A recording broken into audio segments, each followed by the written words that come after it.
بيت رسول الله وأصحاب رسول الله ثم إلى أرواح آبائنا وأمهاتنا ولأجدادنا ولجداتنا لمشايخنا ولجميع المسلمين والمسلمات والمؤمنين والمؤمنات. الفاتحة.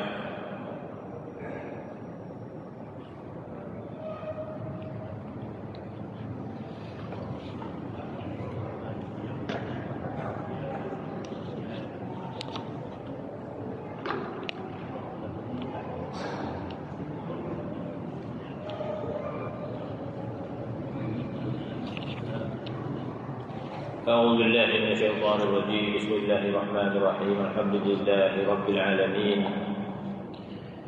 والصلاة والسلام على أشرف الأنبياء والمرسلين سيدنا محمد وعلى آله وصحبه أجمعين. رب اشرح لي صدري ويسر لي أمري واحلل عقدة من لساني يفقهوا قولي. اللهم زدنا علما وفهما وألحقنا بالصالحين. Sambungan daripada kitab Al-Azkar bagi Al-Imam An-Nawawi rahimahullah, yang mana dalam kitab Al-Azkar ini Al-Imam An-Nawawi rahimahullah meletakkan tajuk pertama dalam kitab Al-Azkar ini dengan tajuk yang sangat manfaat, tajuk yang sangat penting dalam agama. Al-Imam Nawawi rahimahullah menulis kitab Al-Azkar, dan Imam Nawawi letakkan tajuk pertamanya adalah Al-Ikhlas. Para ulama apabila dia menulis kitab, maka di antara pilihan mereka untuk menulis kitab adalah penyusunan tajuk. Dan dimulakan dengan tajuk apa dahulu. Sebab itu sebagian ulama dia letakkan tajuk awal itu ilmu. Dia rasa ilmu paling penting, maka yang awal itu tajuk ilmu. Ada ulama menulis kitab, maka tajuk pertama itu diletakkan Nur Hidayat. Hidayat itu tajuk pertama. Jadi setiap kitab itu kalau kita baca, dia menarik.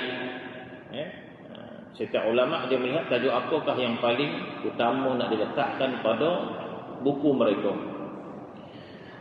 Begitulah kitab Al-Azkar Imam Nawawi ini.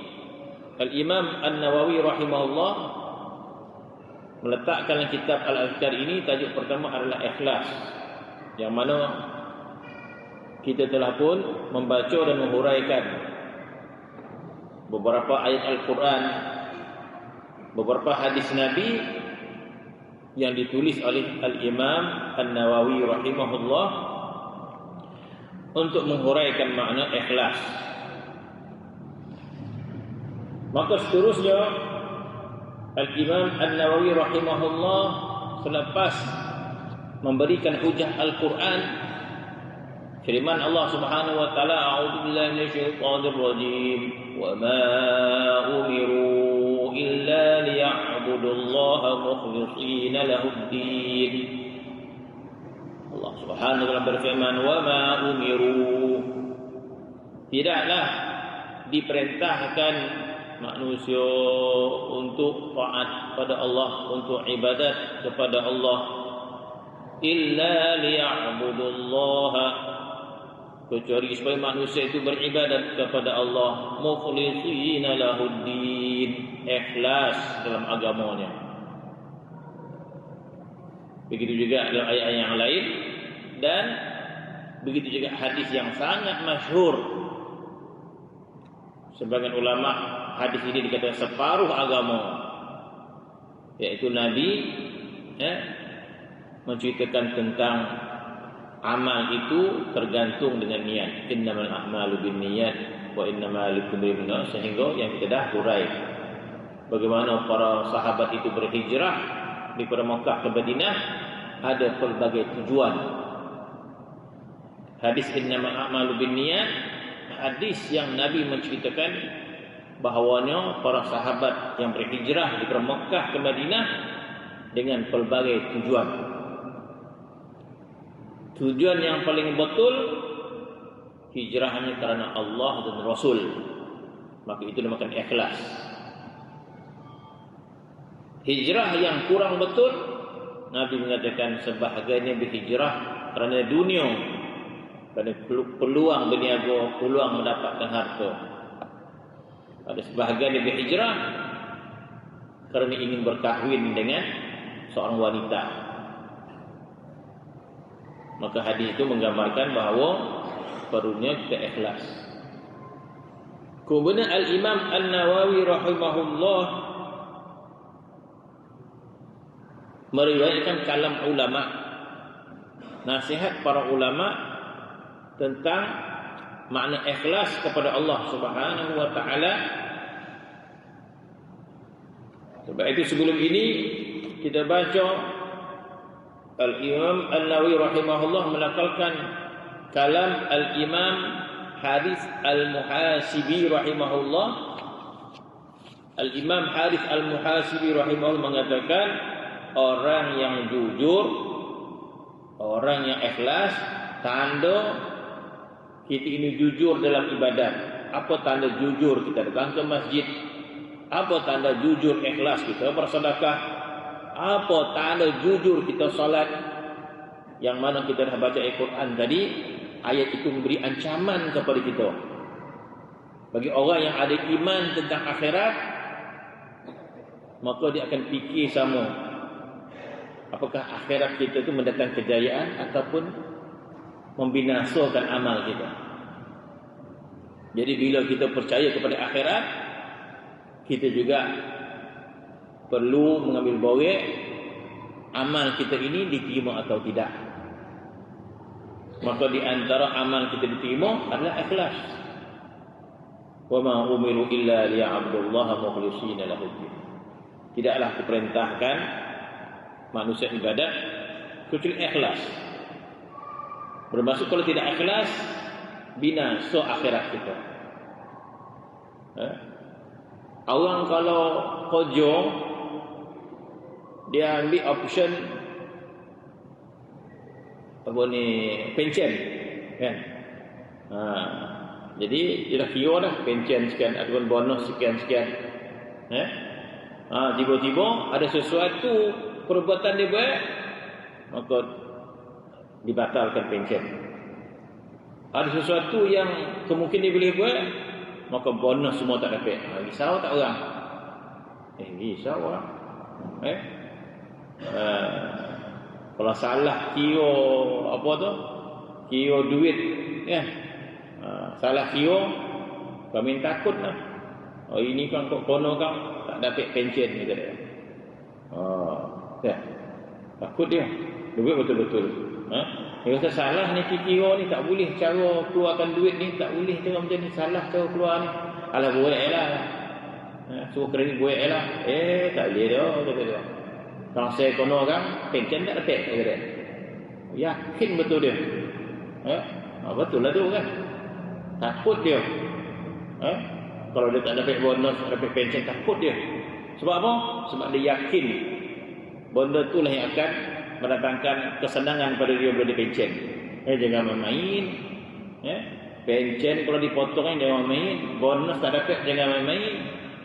Takut gitu. Begitulah yakinnya manusia tentang kehidupan dunia. Apabila Allah Subhanahu wa taala menceritakan tentang apa yang akan berlaku di akhirat, boleh binasa amal, boleh amal tak terima, kita tak berapa nak risau benar lah. Tak risau lah. Bila cerita tentang ikhlas, perlu ikhlas, cerita lain tak ada apa. Galak benar benda tu.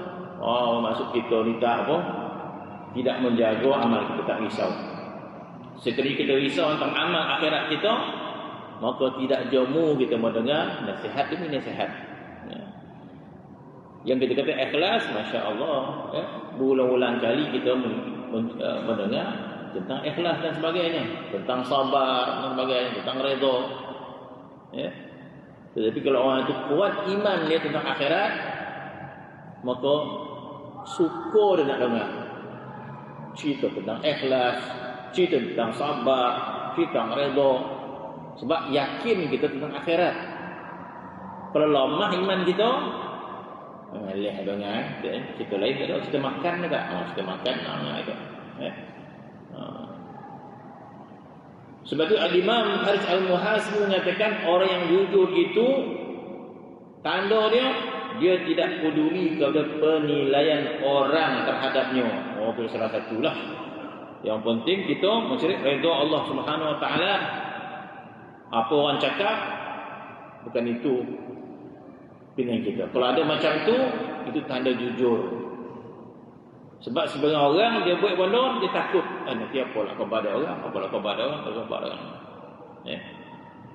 Maka kata Al-Imam Harith Muhasibi, orang yang jujur, orang yang ikhlas itu orang yang tidak mempedulikan pada penilaian orang. Dia hanya melihat penilaian agama, penilaian Allah bagaimana. Orang itu tidak mempedulikan penilaian orang terhadapnya selama mana hati dia bersih, dan sebagainya. Kemudian yang malam ini disambung, maka daripada Imam Al-Huzaifah Al-Mar'ashi rahimahullah berkata, menurut Al-Imam Huzaifah dia mengatakan ikhlas adalah nilai perbuatan seorang hamba sama ada pada zahir dan batinnya. Kata dia, ikhlas itu itulah nilai, mana nilai di sisi Allah Subhanahu Wa Taala. Bermaksud tinggi atau rendahnya nilai kita ini bila ada keikhlasan. Maka kata ikhlas itu adalah nilai perbuatan seorang hamba. Jadi maksud nilai kita ni pada ikhlas. Sebab itu ada kisah zaman Nabi sallallahu alaihi wasallam, apabila Nabi minta para sahabat memberikan nafkah harta fi sabilillah. Jadi zaman permintaan Rasulullah, Nabi memerlukan keuangan modal nak berperang dan sebagainya, maka memerlukan nafkah fi sabilillah. Satu ketika Nabi minta para sahabat infak harta fi sabilillah. Ada sesuatu yang Nabi nak buat. Maka datanglah para sahabat memberikan pelbagai pemberian. Ada yang mahal, ada yang murah. Tiba-tiba ada seorang perempuan, dia menafkahkan tak salah beberapa biji tamar. Kormo dia boleh bagi Promo ni boleh makan sampai 5 orang makan lebih. Dia tu ya. Tapi dia ni nafkah fi sabilillah, itu yang dia mampu. Dia tak ada duit. Yang ada dia bawa makanan beberapa biji tamar dia. Kok kita bagi makan kucing lah. Tak boleh nak jual tu ni. Tapi dikatakan Nabi ambil dengan penuh kemuliaan pemberian wanita tadi. Maka dimuliakan pemberian dia. Maka bila ditanya kenapa, sebab Nabi kata aku lihat ada nilai-nilai keikhlasan pada wanita ini. Jadi ikhlas itu penting, bantuan pun penting, bantuan pun penting, nafkah banyak pun penting, tapi ikhlas itu lebih penting. Sebab itu dalam hadis ada Nabi mengatakan akhlis dinaka, akhlis dinak, usahakan kamu ikhlas dalam ibadat. Akhlis dinak. Jadi kita ni mungkin kita risaukan, banyak mana dah sembahyang kita buat, banyak mana dah puasa kita buat, baguslah. Banyak mana sedekah kita risau sedekah kita kurang, baguslah. Kita risau sembahyang kita kurang, bagus. Kita risau amalan puasa kita kurang, Ni Rajab ni dah ketengah dah. Sehari pun belum puasa dah. Itu dia risau. Ya. Baguslah tu. Tetapi daripada kita risau, banyak mana amal sunat yang kita sudah lakukan, bagus. Tapi terlebih baik lagi kalau kita risaukan bagaimana nilai amal yang kita telah lakukan. Baguslah kita risau banyak mana solat belum buat lagi. Tapi lebih aula kita risau macam mana amal yang kita telah lakukan, ikhlas atau tidak. Sebab itu Nabi SAW menyebut akhlis dinah, usahakan ikhlas. Yang sepatutnya kita fikirkan, Masya Allah, ikhlas ke tidak sembahyang maghrib kita tadi, ikhlas ke tidak. Jadi sembahyang isyak ni kita berusaha untuk ikhlas. Sebelum ni kita sembahyang ba'diyah, qabliyah, ba'diyah, ikhlas ke tidak, kita cuba nak ikhlas. Selain daripada kita berusaha nak menambahkan amal, kita muhasabah juga tentang keikhlasan. Sebab Nabi bersabda, akhlis dinaka, usahakan kamu ikhlas. Kenapa? Yakfika amal qalil, Nabi kata, memadai kamu amal yang sedikit. Akhlis dinak, usahakan supaya ikhlas. Yakfika amal qalil, memadai kamu amal sedikit. Bermaksud kalau amal kita sedikit tetapi sempurna ikhlasnya, ini lebih manfaat untuk kita daripada amal yang banyak tapi tidak ikhlas. Ada satu kitab nama kitab itu kitab Ar-Ruh yang dikarang oleh Al-Imam Ibnu Jauzi. Satu-satunya kitab yang berbahas tentang ruh. Jadi Al-Imam Ibnu Jauzi dalam kitab Ar-Ruh, selain membahaskan apa makna ruh dan sebagainya, dia membicarakan tentang ruh orang hidup boleh bertemu dengan ruh orang mati. Kita ni semua orang ada ruh, yang dah mati pun ada ruh juga. Kita yang hidup pun ada ruh, yang mati pun ada roh. Cuma beza dia yang mati, roh dia bercerai daripada badan. Roh kita berada dalam badan kita. Dua-dua ada roh. Maka Imam Ibnu Jauzi menghuraikan bahawa roh orang mati boleh bertemu dengan roh orang hidup. Di mana? Dalam tidur, dalam mimpi. Jadi kalau kita bermimpi seorang yang meninggal dunia, itu maksud kita bertemu dengan roh dia. Berdalilkan Al-Quran. Dalam Al-Quran ada ayat yang Allah Ta'ala cerita, supaya ayat mana, boleh cek boleh. Dalam Al-Quran ada ayat yang Allah Ta'ala mengatakan bahawa Allah Subhanahu wa ta'ala pertemukan ruh orang hidup dan orang mati dalam mimpi. Bertemu kita. Ya. Kemudian apabila jaga, Tuhan kembalikan ruh kita dalam jasad kita, dan orang mati Tuhan tahan ruh dia, tak masuk dalam jasad dia.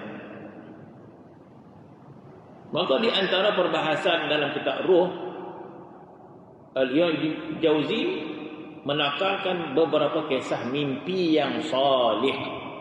Mimpi ni ada dua. Mimpi yang salih disebut ru'ya.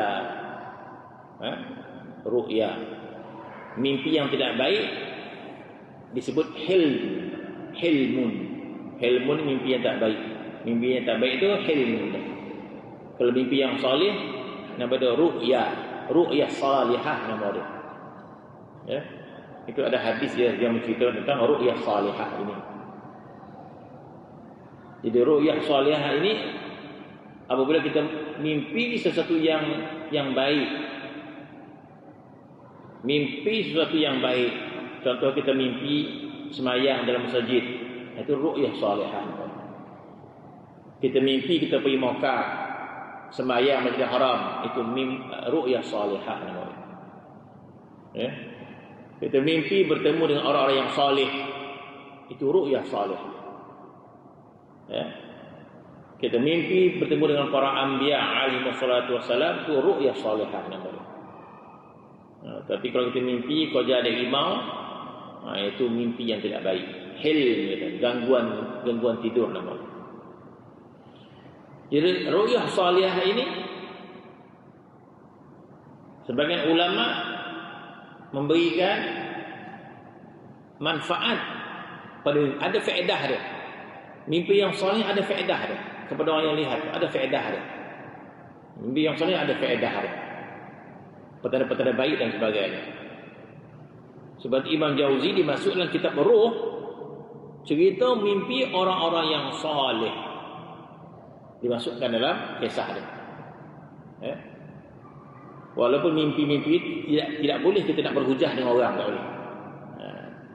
Kita tidak boleh berhujah dengan dalil mimpi, tetapi kita boleh mengambil pengajaran daripada dia. Pengajaran cerita. Kalau orang tak nak percaya, terpulang. Tak nak percaya, terpulang.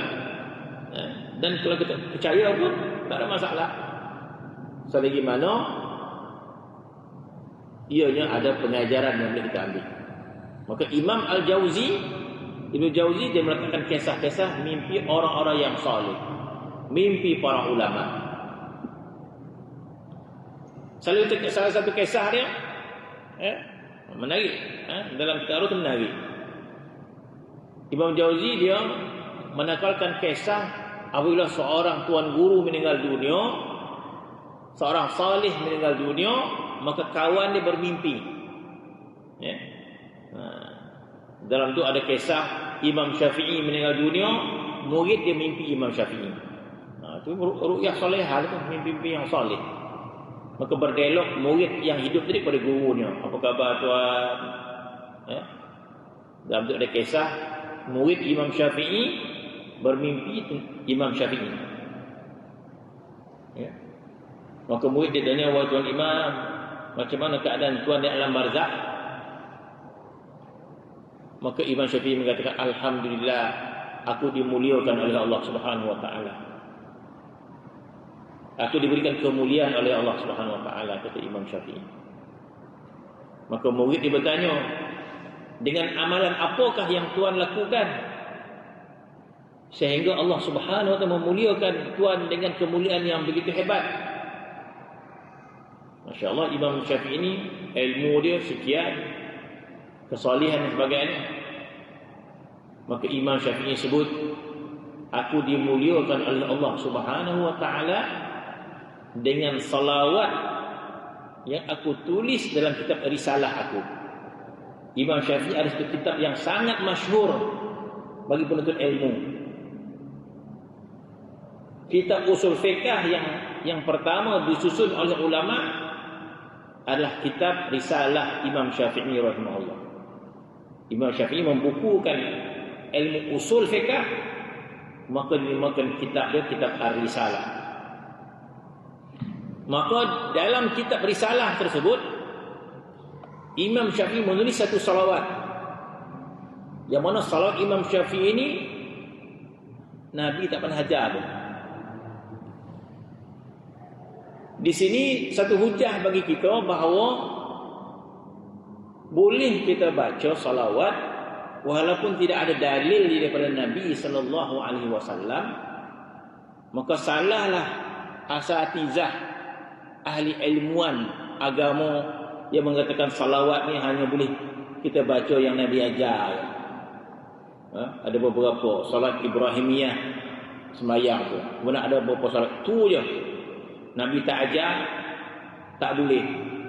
Nabi tak ajar bid'ah.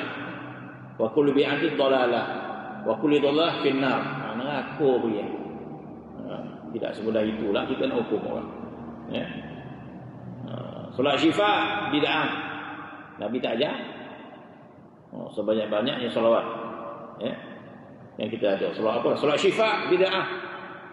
Banyak lagi solawat. Sebab apa bid'ah? Nabi tak ajar.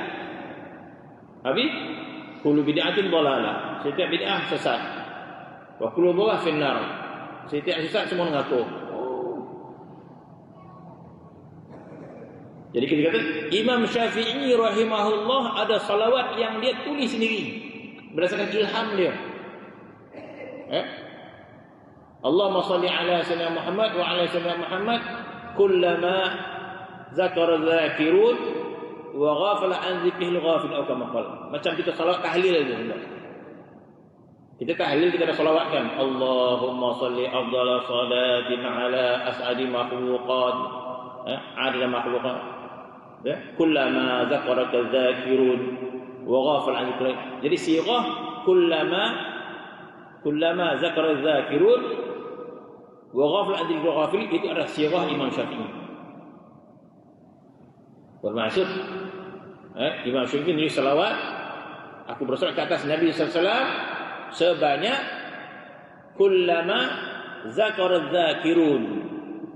Aku bersolat ke atas Nabi sebanyak orang yang berzikir dan sebanyak orang yang lalai. Bermaksud sebanyak bilangan manusia lah. Manusia itu ada dua. Sebab ada dia berzikir daripada Allah ataupun dia lalai daripada Allah Subhanahu Wa Taala. Jadi Imam Syafi'i salawat ke atas Nabi sebanyak mana dia minta? Kullama zakara dzakirun. Sebanyak orang yang berzikir kepada Allah wa ghafala 'anil ghafilin, sebanyak orang yang lalai. Itu salawat Imam Syafi'i yang ditulis kitab risalah dia. Maka kata Imam Syafi'i, dengan berkat salawat aku tulis itu, maka aku dimuliakan oleh Allah Subhanahu wa taala. Al-Imam Junaid Al-Baghdadi Imam Junaid Baghdadi disebut Sayyidut Taifah. Imam Junaid Al-Baghdadi disebut penghulu orang tasawuf, penghulu ahli tasawuf. Al-Imam Junaid Al-Baghdadi Sayyidut Taifah bermaksud dia adalah penghulu orang tasawuf. Sebab orang yang mengamalkan tasawuf, sanad silsilah dia semua sampai ke Imam Junaid Baghdadi. Semua sampai ke Imam Junaid Baghdadi. Sebab itu digelar Imam Junaid ini Sayyidut Taifah, ketua ahli tasawuf. Maka Imam Junaid juga dikisahkan dalam kitab Ruh itu, murid dia bermimpi Imam Junaid Baghdadi. Maka murid dia bertanya kepada Imam Junaid, wahai tuan guru, wahai imam, macam mana keadaan Amr-Razak? Alhamdulillah, Tuhan muliakan dia. Dengan amalan apa yang Tuhan lakukan? Minta maaf. Kata Imam Junaid Baghdadi, bagaimana amalan Tuhan? Dia kata, amalan aku binasa semua dia. Imam Junaid Baghdadi, amal aku binasa, dia kata. Bermaksud amal aku tak ada nilai di sisi Allah Subhanahu wa taala. Kalau kita baca kitab tu, kalau Imam Junaid Baghdadi amal dia tak ada nilai, amal kita macam mana tuan-tuan? Dengan tak khusyuk dia, dengan apa? Tak risau ke kita? Imam Junaid Baghdadi mengatakan, ditanya oleh anak murid dia, bagaimana tuan imam? Habis hancur amal aku dia. Jadi dalam Quran ada satu ayat yang Allah Subhanahu wa taala sebut di akhirat nanti, amal kebajikan yang kita lakukan ketika mana kita minta amal kebajikan kita, ya Allah aku pernah beramal, maka diceritakan Allah Ta'ala bagi pahala amal tu seperti debu. Tangkap debu. Kalau kita tangkap tanah sekotul, boleh tangkap. Tanah sekotul ni tempat papung kau, ada tu di channel terbang kan, dapat tangkap. Mana sekotul kan, dicampak. Debu campak kayak gitu, kita boleh tangkap tak? Bodak. Kalau bokeh bodak tu campak boleh tangkap. Ini bodak tu kita letak ke tangan kita, kita balik ke kawan kita, dia dapat tangkap tak? Bodak tu macam mana tangkap dia?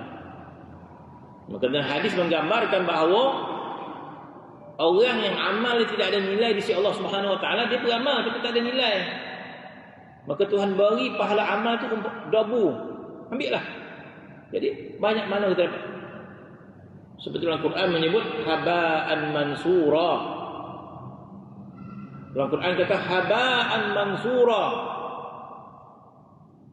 Amal kita di akhirat nanti Kita terima umpama kita menerima debu daripada Allah Subhanahu Wa Taala. Mana sembahyang kita, ya Allah, Tuhan lemparkan, ambillah. Kita capai, tak tercapai. Sedekah kita mana, ya Allah, Tuhan campak, ambil, tangkaplah. Dalam Quran kata haba'an mansura. Setiap ada debu-debu kita nak capai amal kita. Bermaksud itu kisah Imam Junaid Baghdadi. Bagaimana amal Tuhan? Habis binasa dia. Adalah yang menyelamatkan aku, dia kata, beberapa rakaat yang aku tunaikan salat pada waktu malam. Itulah yang menyelamatkan aku, katanya. Kenapa? Sebab di situ ada nilai keikhlasan yang tinggi. Insya-Allah tuan-tuan, qiyamul lail bukan senang. Bongkar nak terpancing boleh. Bongkar nak terpancing. Bongkar paut lapar padi boleh ya. Boleh tahan. Kalau gastrik tengah malam pukul 3 bongkar gitu, pergi ke dapur dapat kunyah 3 keping biskut boleh lagi. Ya. Lebih pada tu lagi bangun nak tengok bola sanggup lagi. Tapi nak bangun nak salat, tengah malam itu yang paling bawek. Kenapa? Sebab disitulah nilai ikhlas yang paling tinggi. Kita bangun tengah malam, tak ada siapa tengok. Jadi itu nilai keikhlasan yang tinggi adalah bangun malam. Maka kata Imam Junaid, kecuali yang menyelamatkan aku adalah beberapa rakaat yang aku tunaikan tengah malam. Bermaksud keikhlasan yang ada pada amal itu. Menggambarkan keikhlasanlah yang boleh menyelamatkan kita di akhirat nanti. Sebab itu disebut oleh Al-Imam Huzaifah, ikhlas adalah nilai perbuatan seorang hamba. Jadi bermaksud kita sangat berhajat kepada ikhlas ini. Yang perlu kita risaukan setakat manakah ikhlas itu beramal kepada Allah Subhanahu Wa Taala. Kami riwayatkan bahawa Al-Imam Ustaz Abdul Qasim Al-Qushairi, Imam Al-Qushairi rahimahullah berkata, ikhlas adalah mengesahkan Allah Subhanahu Wa Taala dalam ketaatan dengan niat yang tulus. Maksudnya dengan ketaatannya dia hanya ingin mendekatkan diri kepada Allah dan tidak kepada selainnya. Masya Allah. Imam Al-Qushairi menghuraikan lebih halus lagi tentang makna ikhlas. Jadi tidak kita dalam beragama ini perlu menambahkan kefahaman, demi kefahaman. Jangan kita memadai dengan apa yang kita faham. Perlu kita tambah kefahaman kita, ataupun sentiasa kita memperbaiki amal kita yang selama kita lakukan. Tidak boleh kita rasa memadai dengan apa kita lakukan. Allah, aku dah haji dah, buat dah, umrah dekat 5 kali dah. Rasa selesai dah tu. Dan kita tak ada risau pun bimbang ke amal kita. Kalau apa yang disebut oleh Imam Al-Qushairi ini, Masya Allah. Dan apa yang disebut oleh Imam Qushairi ini memang ada dalilnya dalam Al-Quranul Karim dan juga hadis Nabi sallallahu alaihi wasallam. Apa kata Imam Qushairi rahimahullah? Dia kata ikhlas itu adalah mengesahkan Allah Subhanahu wa taala. Apa maksud mengesahkan Allah Subhanahu? Ya, kita mengesahkan Allah Subhanahu wa taala. Kita tidak i'tiqad ada Tuhan melainkan Allah. Itu adalah mentauhidkan Allah Subhanahu wa taala. Kita tidak meletakkan ada Tuhan melainkan Allah Subhanahu wa taala. Kenapa disuruh kita mengesahkan Allah taala lagi? Kita dah beriman kepada Allah Subhanahu wa taala. Ada pula lagi perintah esahkan Allah taala dalam ibadat. Dalam ibadat kena esahkan Allah Subhanahu wa taala. Kita kata Ya. Ianya berdasarkan Al-Quranul Karim dalam surah Al-Kahfi. Ya. Apa Allah telah sebut ayat yang last di surah Kahfi? Wa man kana yarju liqa'a rabbih falyamal 'amalan shalihan. Wa man kana yarju liqa'a rabbih, barang siapa berharap nak bertemu dengan Tuhannya, barang siapa ingin bertemu dengan Tuhannya, wa man kana yarju liqa'a rabbih, barang siapa nak bertemu dengan Tuhannya. Kita kata semua orang akan bertemu Tuhan. Apa maksud barang siapa nak bertemu dengan Tuhan? Maksudnya barang siapa nak bertemu dengan Tuhannya dengan pertemuan yang berjaya. Barang siapa nak bertemu dengan Tuhannya dengan pertemuan yang mulia. Itu maksudnya. Wa man kana yarju liqa'a rabbih, barang siapa nak bertemu dengan Tuhannya. Bermaksud kita sentiasa sadar bahawa bila-bila masa kita akan kembali bertemu dengan Tuhan kita. Apa maksud kembali bertemu dengan Tuhan? Bermaksud kembali bertemu di pengadilan Allah Subhanahu Wa Taala. Bertemu dengan Tuhan maksudnya bertemu di atas, di hadapan mahkamah Allah Subhanahu Wa Taala. Maksudnya. Wa man kana yarju liqa'a rabbih, barang siapa ingin bertemu dengan Tuhannya, falyamal 'amalan shalihan, maka beramallah dengan amal yang soleh, buat baik. Tuhan kata, wa man kana yarju liqa'a rabbih, barang siapa nak bertemu dengan Tuhannya, bermaksud bertemu dengan pertemuan yang baik, pertemuan yang berjaya. Falyamal 'amalan shalihan, maka beramal dengan amal yang soleh. Kemudian wala yusyrik, jangan engkau syirik. Macam mana pula dalam salat dengan syirik? Kita ada amal soleh, bagaimana pula ketika bersedekah dengan syirik? Bagaimana pula buat haji dengan syirik? Falyamal 'amalan shalihan, beramallah dengan amal yang soleh. Wala yusyrik, hati-hati jangan kamu syirik, jangan kamu menyekutukan Allah, jangan kamu menduakan Allah. Bermaksud apa kata Imam Qushayri, hendaklah kau tauhidkan Allah, hendaklah kau esakan Allah. Wala yusyrik bi'ibadati rabbih, jangan engkau mensyirikkan dengan ibadat. Wala yusyrik bi'ibadah. Kan pelik ayat ni. Wala yusyrik bi'ibadah, jangan engkau syirik dengan ibadatmu. Ayat Quran. Ayat ini tidak mengatakan jangan engkau syirik menyembah selain daripada Allah, tak? Wala yusyrik bi'ibadah, jangan engkau syirik dengan ibadatmu sesuatu pun. Wala yusyrik bi'ibadati rabbi ahada, janganlah dia menyekutukan Allah dengan ibadatnya sesuatu pun. Apa maksud? Jangan kita menyekutukan Allah dengan ibadat kita. Sebab bermaksud sekiranya ibadat kita ada penyekutuan dalam ibadat itu, ibadat itu tak terima. Ini yang disebutkan oleh Imam Qushayri, mengatakan bahawa ikhlas itu adalah mengesahkan Allah dalam taat. Bermaksud kita tidak syirik dalam ibadat, bermaksud dalam ibadat kita mengesahkan Allah Subhanahu Wa Taala. Kenapa?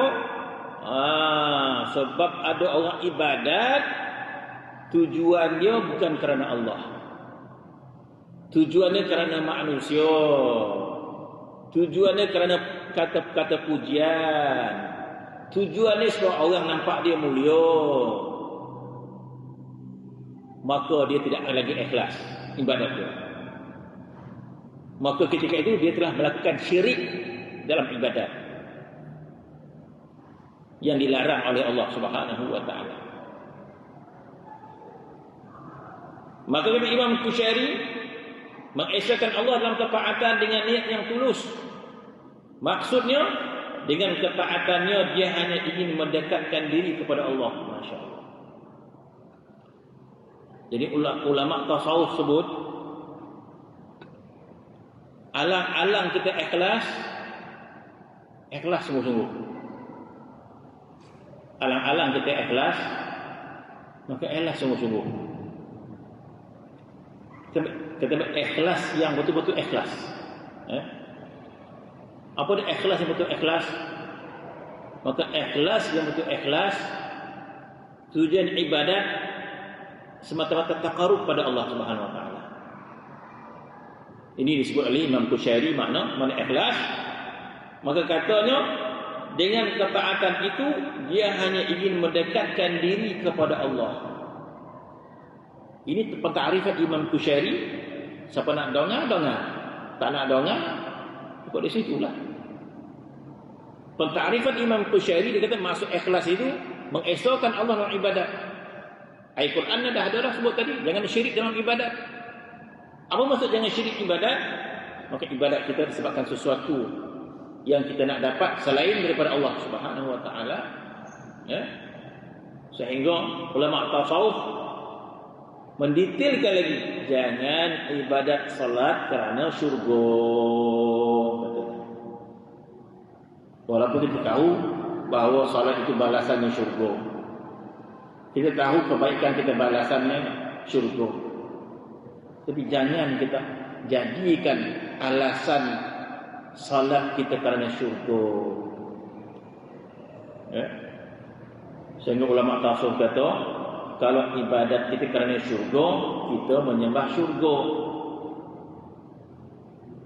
Maka ditakuti ibadat kita itu tidak benar-benar ikhlas. Ditakuti kita tidak diterima oleh Allah Subhanahu wa taala. Sebab itu Imam Qusyari memberikan kita nasihat supaya kita betulkan lagi, kita kuatkan lagi nilai ibadat kita tu. Apa kata Imam Qusyari? Katanya ketaatan kita tak ada lain kecuali mendekatkan diri kepada Allah Subhanahu wa taala. Inilah keikhlasan yang paling tinggi yang kita nak capai. Dengan makna yang lain, ibadat kita kepada Allah kerana cinta kita kepada Allah. Masya Allah. Inilah keikhlasan yang paling tinggi. Seorang anak yang ikhlas mencintai mak ayah dia, yang betul-betul ikhlas. Anak mencintai mak ayah, ikhlas betul. Macam mana nilai ikhlas? Anak mencintai mak ayah, dia nak balik ziarah mak ayah dia semata-mata kerana mak ayah dia. Betul kata. Dia nak balik, minggu ni nak balik. Kalau dia jadual dia setiap minggu, setiap bulan, sebulan sekali-sekali balik nak ziarah mak dia, maka dengan tujuan untuk ziarah mak dia, bukan kerana lain. Ada orang balik sebab buah durian dah jatuh, balik dah. Bulan ni balik tak? Bukan mak lah. Anak tanya lah, durian dah gugur belum? Dah. Boleh dah balik, kata dia. Habis kalau tak gugur buah durian, tu malih, so nak balik dah. Betul nak balik pula, tanya mak masak apa minggu ni? Ada lauk baung. Boleh dah. Minggu ni apa masak? Entah tak dapat masak, mak tak sihat lah, dia kata. Terbalik dah balik dia. Tak.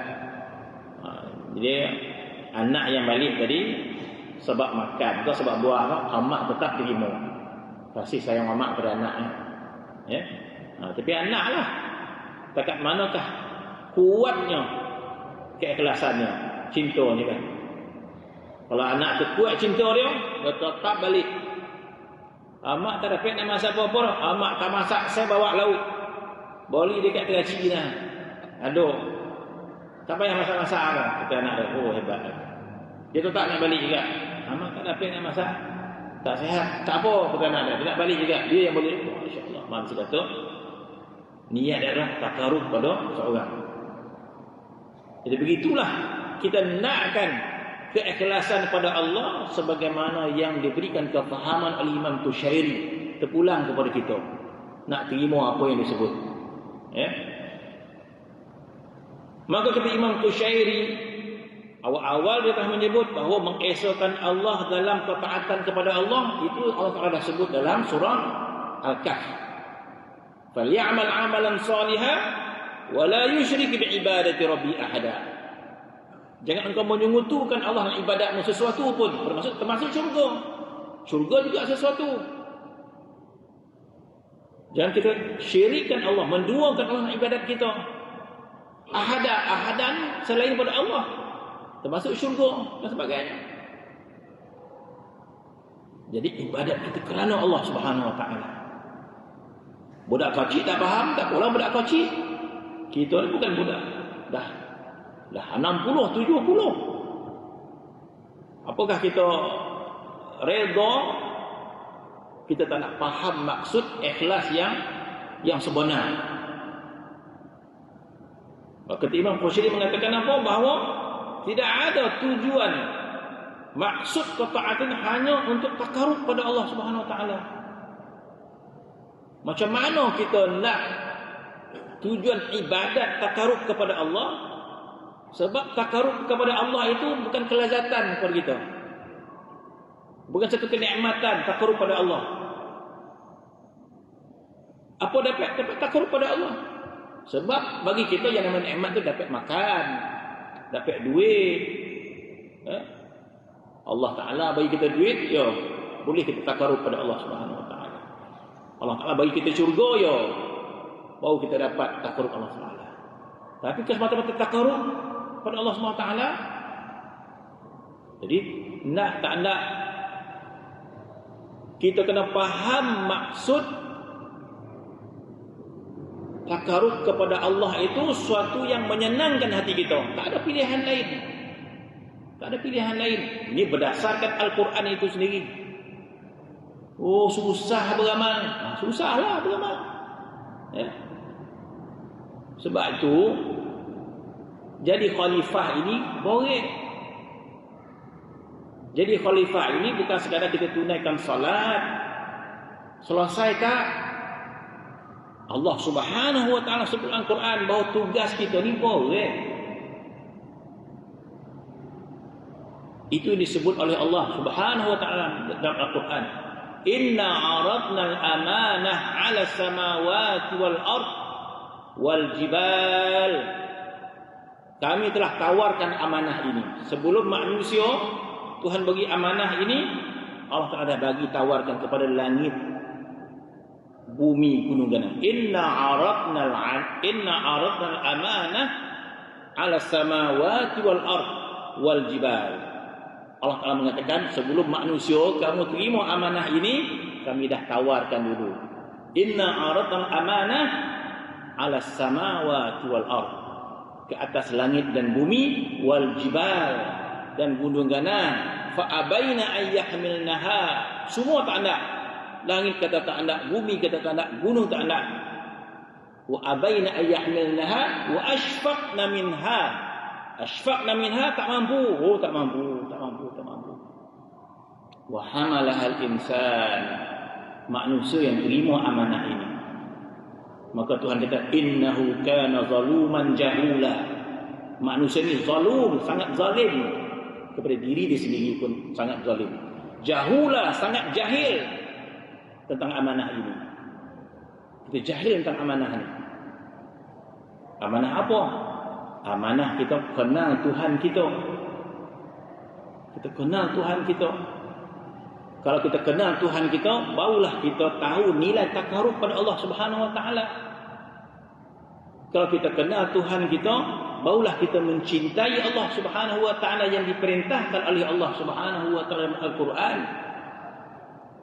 Bahawa letakkan kecintaanmu itu kepada Allah Subhanahu Wa Taala.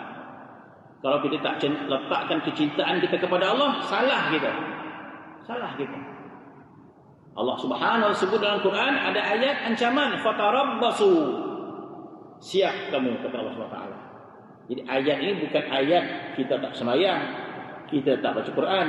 Ayat ini ayat kita letakkan hati kita pada tempat yang salah. Maka Allah Ta'ala sebut dalam Quran, Qul in kana aba'ukum. Katakan Muhammad, sekiranya ayah kamu, isteri kamu, keluarga kamu, anak kamu, rumah kamu, perniagaan kamu, ahabba ilaikum minallahi wa rasulih, lebih kamu cintai kepada Allah dan Rasulnya, wa jihadin fi sabilih, dan berjuang perjalanannya, fatarabbasu, siap kamu, kata Allah SWT. Jadi ancaman Allah ni bukan kepada orang yang kurang sembahyang, kurang ibadat, tetapi ancaman Allah ini kepada orang yang salah letak hati dia. Kita letak hati kita kepada yang lain daripada Allah Subhanahu wa taala. Dan dalam ayat yang lain Allah Subhanahu wa taala berfirman, walladzina amanu asyaddu hubban lillah. Orang beriman itu dibersangatan cintanya kepada Allah. Asyad, kalau orang belajar bahasa Arab, asyad ni isim tafdhil, bersangatan. Jadi Allah Ta'ala tuntut kita cinta kepada Allah ni bukan cinta biasa-biasa tadi. Allah Ta'ala minta kita asyad, walladzina amanu asyaddu hubban lillah. Orang beriman tu bersangatan cinta kepada Allah SWT. Jadi kalau kita tidak bersangatan cinta, salah daripada kita. Yang kita pergi puja-puja benda lain pun apa? Kita puja harta, puja manusia, siapa suruh? Allah Ta'ala suruh kita mencintai dia. Walladzina amanu asyaddu, orang beriman sangat mencintai Allah Subhanahu wa taala. Jadi kalau kita sangat mencintai Allah, maka tujuan kita untuk takut kepada Allah Subhanahu wa taala, untuk menghampiri diri kepada Allah Subhanahu wa taala. Ataupun tujuan kita untuk mendapat redha Allah Subhanahu wa taala. Maka ini barulah ikhlas yang sebenar menurut pahaman Al-Imam Qushairi rahimahullah. Masya-Allah dia itu. Jadi kita taat kerana apa? Kerana Allah Subhanahu wa taala. Maka katanya maksud ketaatan kita itu hanya ingin mendekatkan diri kepada Allah, tidak kepada yang lain daripadanya. Masya-Allah, kata-kata. Sehingga kita faham maksud bila kita ibadat, kebahagiaan kita itu adalah kita hampir pada Allah Subhanahu wa taala. Khalas. Kalau Allah kata khalas, dah habis juga. Apa dapat? Masya-Allah, kita rasa bahagia di sisi Allah Taala. Dah. Yang lain cerita balasan itu hak Allah Subhanahu wa taala. Bukan kita di atas kekuatan balasan, tak. Tapi di atas semata-mata ingin menghampirkan diri kepada Allah Subhanahu wa taala. Oh, ini baru kita ikhlas kan. Macam kita pergi ziarah kawan kita ni kaya. Kalau kita datang macam-macam dia jamu kita kan. Tapi kita bukan itu. Dia kata kan, jumlah 5 kawan kita tu, dia buah durian, kita buang makna dalam fikiran. Kita nak jumpa dia semata-mata ikhlas. Kalau tak ada buah durian, tak ada makan pun kita jumpa. Tak? Sebab kita sayang pada kawan kita. Sebab hubungan kita dengan kawan kita adalah hubungan yang ikhlas. Bukan lain. Tiba-tiba pergi rumah kawan kita tu, dijamunya kita buah durian, itu bab lain. Kita kata. Tapi kita dengan dia ikhlas, kita kata. Dan kita menikmati persahabatan tu. Bila kita jumpa kawan kita, masya-Allah, rasa mesra dengan kawan kita. Bukan kita tengok water dia, bukan kita tengok duit dia, tak. Kita ada persahabatan, kita ada rasa mahabbah dengan kawan kita. Itu maksud jujur berkawan ni. Ada orang tidak ada nilai kejujuran pada kawan dia. Bila kawan dia senang, dapat dah. Tengok kawan tu dah jatuh, tak duli dah. Maksud tidak ada kejujuran. Bermaksud kita bersahabat dengan seseorang dengan sebab sesuatu, ataupun orang bersahabat dengan kita sebab sesuatu. Bila kita jatuh miskin, susah, langsung lari dah. Maksud dia bukan suka dengan kita pun. Kalau dia syukur dengan kita sakit pun dia datang. Kita susah pun dia datang. Sebab kesukaan ni adalah berkawan dengan kita. Dia bukan pandang duit kita. Kita Masya Allah, kawan kita ni memang kawan baik, betul lah kita berkawan semata-mata kasih. Ya, itu hebat. Begitulah tuntutan kepada Allah Subhanahu Wa Taala. Bagaimana dikatakan ikhlas pada Allah Subhanahu Wa Taala? Kita ibadat kerana Allah Subhanahu Wa Taala. Masya Allah, ini susah ni tu, susah. Maka kata Imam Qushairi rahimahullah, maksud ketaatan hanya ingin mendekatkan diri kepada Allah, tidak kepada yang lain padanya. Maka baik untuk dilihat oleh makhluk, bukan untuk dapat pujian, untuk mendapat kebenaran dan sebagainya, selain semata-mata untuk mendekatkan diri kepada Allah Subhanahu Wa Taala. Sebab itu Nabi sallallahu alaihi wasallam menceritakan nilai ikhlasnya kepada Allah Subhanahu Wa Taala. Maka Nabi menyebut bahawa sembahyang itu merupakan nikmat bagi Nabi SAW. Sembahyang itu nikmat bagi Nabi SAW. Sembahyang itu satu kerehatan bagi Nabi SAW.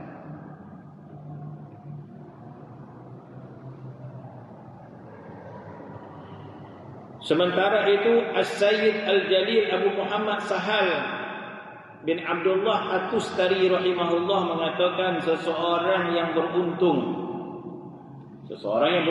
mencari penafsiran kata ikhlas, namun dia tidak menemui selain kalimah ini. Mana Al-Imam Sahal Abdullah At-Tustari, dia juga mencari makna kepahaman ikhlas itu macam mana yang dimaksudkan ikhlas. Maka dia kata beruntunglah orang yang faham makna ikhlas dan dia mengamalkan. Jadi termasuk Imam Sahal Abdullah At-Tustari, bagaimana maksud ikhlas yang sebenar. Maka akhirnya dia kata, aku mencarinya tidak bertemu selain beberapa kalimah ini. Inilah makna ikhlas, kata Al-Imam Sahal At-Tustari. Aku tidak temui makna ikhlas kecuali dengan kalimah ini. Apa dia? Yaitu dia kata seluruh gerakan dan seluruh gerak dia. Jadi Imam Tustari nak tahu apa maksud ikhlas dengan Allah Ta'ala ni. Maka katanya seluruh gerakan dan diamnya, bergerak diam, baik ketika sendiri atau bersama orang lain, hanya diperuntukkan kepada Allah Subhanahu Wa Taala. Masya-Allah. Kalau macam tu, agak-agak amal kita ni macam mana agak keadaan dia? Macam mana amal kita? Masya-Allah. Apa nasib kita di akhirat nanti? Kalau maksud ikhlas ini, bergerak kita, diam kita, sendiri kita bersama orang, hanya diperuntukkan kerana Allah. Itu pun yang kita dah sebut dalam solat kita kan. Inna salati wa nusuki wa mahyaya wa mamati lillahi rabbil alamin.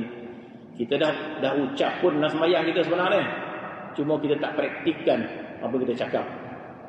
Sebenarnya doa iftitah itu adalah doa ikhlas kita kepada Allah Subhanahu Wa Taala. Tapi kita cuma sebut saja. Kita dah sebut dalam doa iftitah, inna salati, ya Allah sembahyang aku ini, wa nusuki, ibadat aku ini, wa mahyaya, seluruh hidup. Kita sebut dalam doa iftitah. Kau saja sebut ya kita.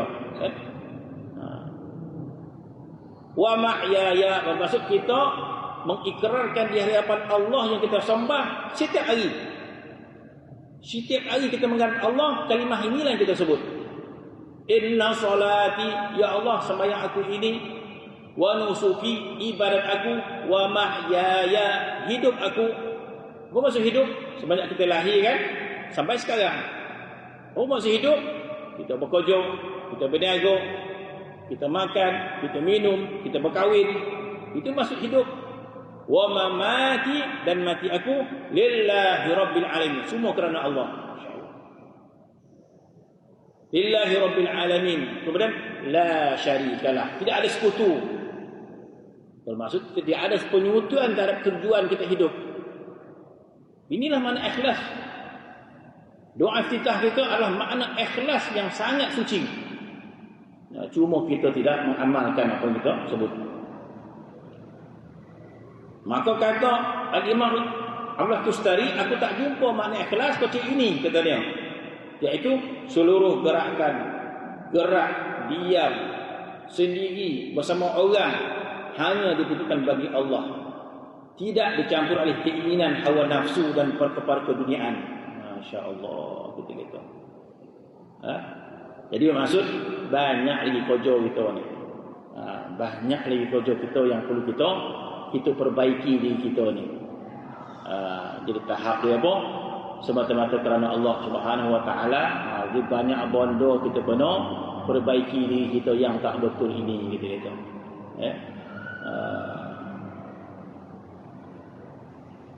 Maka dengan ini